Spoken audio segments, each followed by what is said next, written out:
If you can hit that, you've done 90, 95% of what you can possibly do to maximize your gains. Today, I'm bringing you exclusive insights from 7 of the world's smartest muscle building scientists. Don't you dare keep doing exercises that you think are must do, because there is no such thing. So we're talking about basically gaining a pound a week of nearly entirely lean mass gains. Every muscle needs the same volume. There's nothing written in stone that says that. And then I've also seen folks that as they become more well-trained, benefit more from training not to failure. The whole egg group's testosterone levels increased by 239 nanograms per deciliter. That is a freaking huge increase in testosterone. Using their research, I'll create a step-by-step blueprint that will serve as your ultimate muscle building hack. So the first piece of the puzzle is figuring out your exercises. How many exercises should you do? What are the best exercises for each muscle? And how often should you change your exercises?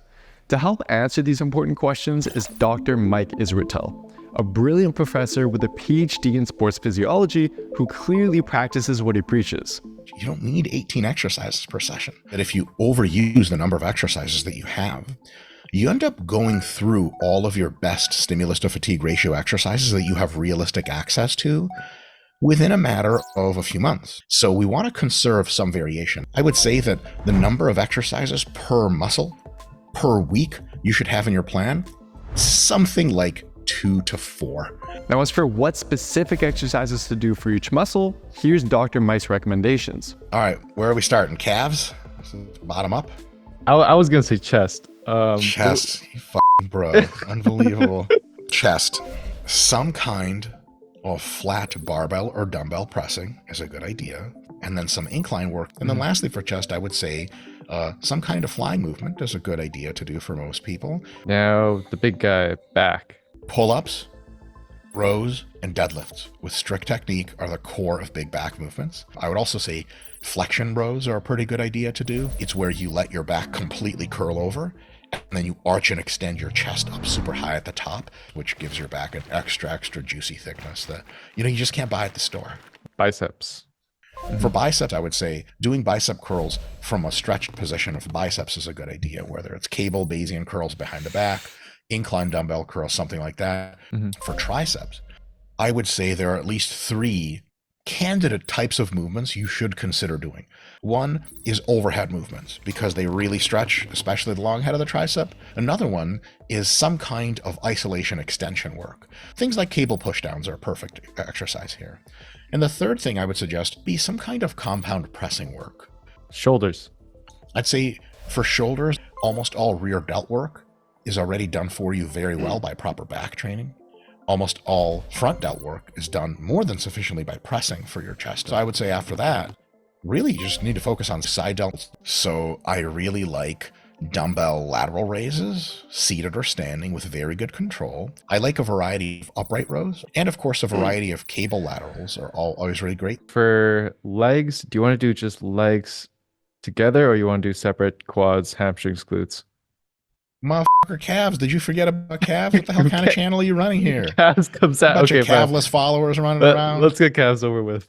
I would say doing your calf raises with a straight leg more often than with a bent leg pre-stretches the gastrocnemius muscle, and thus also makes it grow much more impressively than with bent leg calves. You have to have a big ass stretch.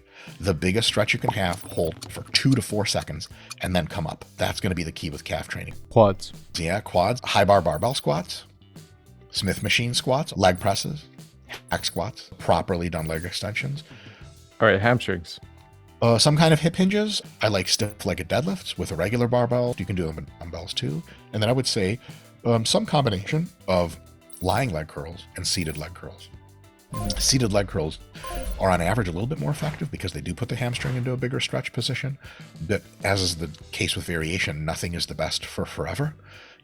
Like, what is it that for every hot girl, there's a guy that's tired of dealing with her shit. So at some point, if you really love seated leg curls, you're going to try lying leg curls and they're going to blow you out of the water just because you're not used to them. Okay. And then glutes. Lunges have to be the core, some kind of lunging, and it doesn't matter much what kind, but front foot elevated and weight focused on the front foot is a really good idea. Then I would say the next type of movement you want is some kind of hip thrust. And then lastly, I would say some kind of very deep sumo squatting is also really awesome for the glutes. So here's a master list of all the exercises Dr. Mike recommended. Now, before our next expert shows us the best workout splits to use these exercises with, we first need to answer the next question. How often should you change your exercises? It's been shown a few times in the research literature that if you change exercises every single week to a different one, you actually shortcut away some of your growth. You probably want kind of the same ones over and over and over. As for how to know when it is a good time to switch your exercises, You're getting pumped, you're getting sore, you're getting annihilated, and you're progressing in load and reps, and your joints feel quite good, and the exercise isn't pissing you off a ton, there is no compelling reason to change that exercise. But if your exercise is hurting your joints, it's pissing you off, etc., and there are other good candidates around, don't you dare keep doing exercises that you think are must do. You go to your little lists that we just made of all the best exercises, and you go, which one do I want to use? I'll try that one. You put them in, replace them, and then the whole thing keeps spinning. so you've got your exercises. The next piece of the puzzle is volume and frequency. How many sets you do, how many days a week you work out, and the workout split you use are all crucial components of your training. This is where our next expert comes in, Dr. Brad Schoenfeld. Brad runs a research lab dedicated to studying how to optimize muscle growth. He'll start by sharing how many sets we should do. What I think we can draw based on the research in combination with anecdotal evidence from the trenches is somewhere in the range of 10 to 20 sets per muscle group per week. And those are very variable. I mean, some people can do well with lower volumes, and some people need to be on the higher end. Brad then explained how higher volumes could be strategically used to grow stubborn muscle groups. There may be a benefit to specialization cycles. Let's say your chest might be somewhat needy, you might do 20 sets for that, but other muscle groups may be only getting 5 sets if they're more well developed. And that way you can think on an individual level. And research is never going to tell you that. Now, as for beginners who haven't grown much overall muscle in the first place, If you're a ranked beginner, I think all of this goes out the window. Like, to me, you should not be focusing on volume for hypertrophy. First several months should just be focused on learning your movement patterns and very basic type routines. so we know roughly how much volume we should be doing, but how often should we train each muscle to maximize growth? Contrary to what I had thought, data doesn't seem to show that training a muscle more than once a week has better growth effects, with the caveat that it's generally in studies that are fairly modest volumes. So somewhere 8 to 10 sets per muscle or less per week. When you start getting over that amount, there does seem to be a modest benefit. So let's say you're going to do 16 sets of your chest on Monday because Monday's National Chest Day. So instead of doing your 16 sets, you're probably better off spreading it out, let's say doing 8 sets on Monday and 8 sets on Thursday. But what workout split should you use to accomplish this? I think a very basic one, which is a good starting point, is a upper-lower split. That again can be customized, where you could do upper-lower and then maybe you throw in a total body workout on one day if you want to get more volume in. So here's what Brad's upper-lower split could look like using the exercises Dr. Mike recommended. I'll give you guys a link to download this routine at the end of the video. But how heavy should you lift and what rep range should you use? This is where our next expert comes in, Daniel Plotkin. Daniel is actually a former student of Brad Schoenfeld and a brilliant researcher for us over at Built with Science. Here's what he had to say. So interestingly, a wide variety of rep ranges can get you similar amounts of hypertrophy, but practically speaking, if you go too heavy, then you'll likely need to do more sets, and it might come with a little bit more joint wear and tear. And on the other side of the spectrum, if you go too light, then it's harder to gauge proximity to failure and probably harder to take sets to or close to failure, particularly on compound movements. So the sweet spot is likely going to be, for most exercises and most people, between 5 and 15 reps, which is usually a moderate load. However, if you're following a proper diet, you should be able to get stronger week after week. And to keep your muscles growing, you need to continue challenging them. But what's the most effective approach to do that? Add in a bit more weight compared to your last workout? Or, on the other hand, trying to do more reps? Luckily for us, Daniel was the lead author on a recent study that looked at just that. We ran a study to try to see whether increasing in reps or increasing in load was better for hypertrophy. So we tested their strength, and we had one group only progress in load, while the other group only progressed in reps. and the reps group started at an average of about 10 reps per set and ended the study at about 15 to 20 reps per set, depending on the exercise. And we found that there were pretty much no differences between groups in terms of how much hypertrophy they gained. So to actually apply Daniel's research, stick to a rep range of around 8 to 12 reps on most of your exercises. Then, during each set, apply a technique called double progression. This is where you focus on increasing your reps before adding more weight. For example, if you can do 8 reps with a certain amount of weight, aim to do more reps with that same weight the following week. Only once you can comfortably do 12 reps should you then consider adding a small amount of weight and continuing the process. So you now have a way of forcing your muscles to grow every workout. But how hard should you train? Some people believe that you should take every single set to all-out failure, the point where your muscles can no longer lift the weight. Whereas others believe the style of training is just too much for your muscles to recover from. Who's right? This is where our next expert comes in, Josh. Josh and his colleague Zach from Data Driven Strength recently ran a massive analysis to determine if you actually experience more growth the closer to failure you train. They found that on average, if you stop your sets about 5 reps short of failure, you'd achieve about 75% of max gains. From that point, for every rep you get closer to complete failure, you get about 5% more relative growth. However, Josh cautioned that although training to failure may lead to more growth when you look at just one set in isolation, it also creates more fatigue. So if you start training to failure during all your workouts and end up not being able to recover from it, it may not actually lead to more growth. You have to train hard. There's really no way of getting around that. But then you can get into the weeds a little bit and say, I'm going to do, maybe more sets and training a little bit further from failure. Am I going to do less sets and train all the way to failure? Or am I going to do both, right? What can I recover from? What do I seem to benefit from? And where do I kind of get those indications that progress is moving in the right direction? But here's what Josh recommends to start out with. If you're a beginner, it's your first few weeks of training. It's probably what's going to matter more is good, safe technique. But then, hey, as you become, more comfortable with that exercise, train 2 to 3 reps in reserve for all your sets, except for the last set. Just take it all the way to failure. And if you get 10 more reps in the previous sets, okay, now I know that for the next time I do that exercise. And okay, maybe if you're doing, back squat, you don't necessarily want to go all the way to failure, but make dang sure that you're pushing your limits. And one final note I'd like to make is that their analysis used an average volume of 10 direct sets per muscle per week. So it's relatively unclear as to how exactly the benefit of training to failure changes for higher volume routines. But Josh does have an exciting analysis in the works. On this flash drive right here, I have about 400 ultrasound scans I need to analyze at some point. We compared basically a higher volume condition with 3 reps in reserve. And then the other arm of each individual looked at lower set volumes all the way to momentary failure. I'm excited about these projects, not necessarily because they're going to save the world independently, but maybe can give some insight into, like, we have this range of motion research, we have the frequency research, we have the volume research. How the hell to put it all together? Because it is tricky. I'm honestly really excited to see the results from Josh, and I'm curious, what do you guys think will come out on top and why? Higher volume but training further away from failure, or lower volume and training all the way to failure? Comment your answer below and I'll keep you guys updated with the result. So far, we have an excellent foundation that's going to drive the vast majority of your results. But for the icing on the cake, there is one new growth hack that's been consistently shown to provide between 5 to 15% faster growth. Here to explain this is the world's most knowledgeable expert within this field of research, Dr. Milo Wolf. We now have around 5 studies looking at partial range of motion at longer muscle lengths, or lengthened partials, versus full range of motion. We call it a lengthened partial because you're training in the lengthened part of the range of motion and you're doing a partial range of motion, about half the full rep. Across these 5 studies, 4 have found more muscle growth when using lengthened partials versus full range of motion, and 1 has found no difference.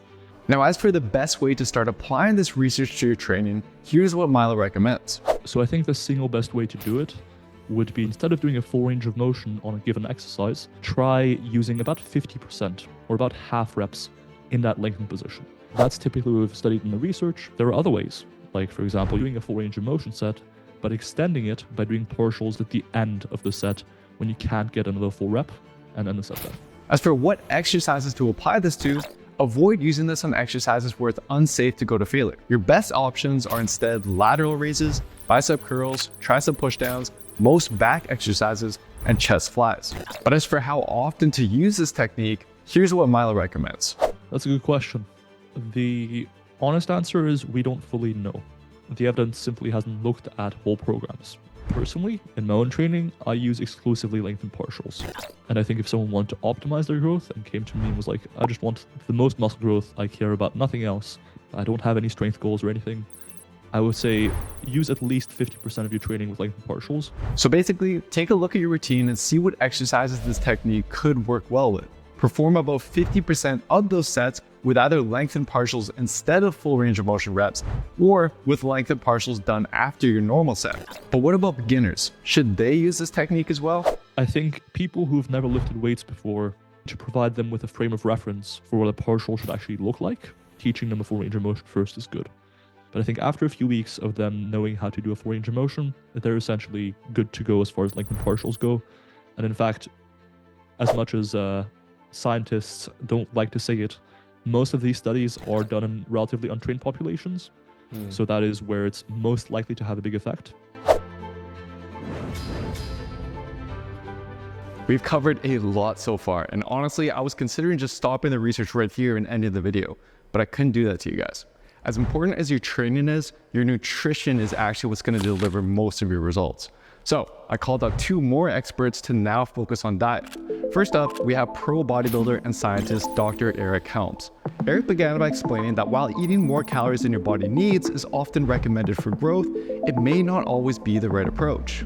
If you are someone who is starting relatively high in body fat, you're probably not going to want to be in a calorie surplus. A beginner who's relatively high in body fat will probably be able to maximize muscle growth at maintenance or even potentially in a small deficit, although there are some limits to that. So a calorie surplus seems to make the most sense for those who are relatively lean, but just how large should that calorie surplus be? So Rosnick and colleagues actually reported nearly exclusive lean mass gains on average in a group of untrained young male participants who started resistance training, because they just gave them a roughly 2,000 calorie weight gainer on top of their habitual diet. They gained roughly 3 kilograms of body mass in 8 weeks. So we're talking about basically gaining a pound a week of nearly entirely lean mass gains. When you're young, completely naive to resistance training and you first start, there is an argument for having a large surplus. Unfortunately though, Jeremy, is that it seems like after that, first maybe 1 or 2 big bulks that you have, you can't really go back to the well, because we've seen in multiple other studies on well-trained individuals that larger surpluses predominantly result in larger gains in fat mass. And most recently, our group here, we just published at the end of 2023, and unfortunately, we found roughly the same thing. Now, as for what this looks like in terms of how fast you should be gaining weight every month, here's what Eric recommends. I think basically you want to scale your rate of weight gain to your experience level. So if you're a rank novice, I think gaining 2% of your body weight per month, which would roughly track with that 300 to 500 calorie surplus, is a good idea. And then if you're, say, an intermediate, probably something closer to 1% of your body weight per month is a decent target. That's probably going to be between the 200 to 300 calorie surplus. And then if you are advanced, we're probably talking a 100 to 200 calorie surplus at most, and gaining like 0.5 to 1% of their body weight per month. Now, to help you guys figure out exactly how many calories you need, I've implemented all of this research with Eric's recommendations into a simple calculator you can use over at builtwithscience.com/calculator, which I'll also link below. But what's just as important as your calorie intake is your protein intake. This is where our final expert comes in, Alan Aragar. Alan is one of the world's top nutrition researchers with over 30 years of success in the field. He'll first explain how much protein we really need, and then he'll provide a list of the best protein sources to maximize growth. You have total daily protein intake, 1.6 to 2.2 grams per kilogram of body weight, or 0.7 to 1.0 grams per pound. If you can hit that by the end of the day, you've done 95% of what you can possibly do to maximize your gains. But we do have a study by Yasuda and colleagues who compared a low amount of protein at one of the meals, a moderate amount, and then a large amount of protein at the meals versus an even distribution of protein. And so what they saw was the evenly distributed group had more muscle size and strength gains than the skewed distribution group. If we want to optimize muscle growth, of first importance, get total daily protein straight. That's the cake. Now the icing on the cake, spread it out relatively evenly over, I would say, a minimum of 3 protein doses over the course of the day. Now, as for the best protein sources to hit your daily target, get a mix of protein sources in the diet through the day or through the week. So you have your flesh foods, you have beef, fish, poultry, and then you've got dairy, Greek yogurt to milk itself, to whey protein. Then you've got the legume-based proteins or bean-based proteins for the plant-based side. It's also worth mentioning, Jeremy, that cholesterol, dietary cholesterol, is a really potent precursor to testosterone production. This was a study, semi-recent study that Bagari and colleagues did, where they tested 3 whole eggs post-exercise with the protein equivalent, roughly 6 egg whites post-exercise. And they ran the experiment, I believe it was for 12 weeks. And they found that the whole eggs group had superior changes in body composition. But the interesting part about this study is that the whole egg group's testosterone levels increased by 239 nanograms per deciliter. And so that is a freaking huge increase in testosterone just from eating 3 whole eggs. Unfortunately, they didn't report the baseline testosterone levels. So we don't know whether that was like people going from lowish to kind of moderate, or whether it was going from moderate to Mike O'Hearn level. So yeah. There is a good handful of literature showing 3 eggs a day essentially doesn't do anything concerning. I love eggs. They're one of the greatest protein sources in nature. Yeah. My blood lipids are fine, and I enjoy the testosterone support. I was just gonna say that. Guys, I've made over 260 science-based videos, but this one is by far the one I poured the most effort into. And I did that not just because I'm a nerd who loves research, but because I want to bring you guys trustworthy, science-backed fitness information that I honestly wish I had during my early years of training. So if you found it useful, please let me know in the comments below and share the video with anyone you think it might benefit, or at least take a screenshot of the main points for them. And of course, massive shout out to all the experts who made this video possible. I've looked up to many of them for years, so being able to speak one-on-one with them and share their knowledge with you guys is just an incredible honor. Highly recommend giving them a follow, and I'll put links to all their social media down below. And I'll also leave a link to where you can download the full 4-day upper-lower workout routine that we created earlier on in this video. Highly recommend giving this video a watch next, where I again talk to a group of scientists, but this time about the best way to lose that stubborn belly fat. And if you're someone who needs more guidance and just wants a step-by-step plan that takes care of all the guesswork for you, you can take our quiz over at builtwithscience.com to find the best program for you. Thank you so much for watching, and I'll see you next time.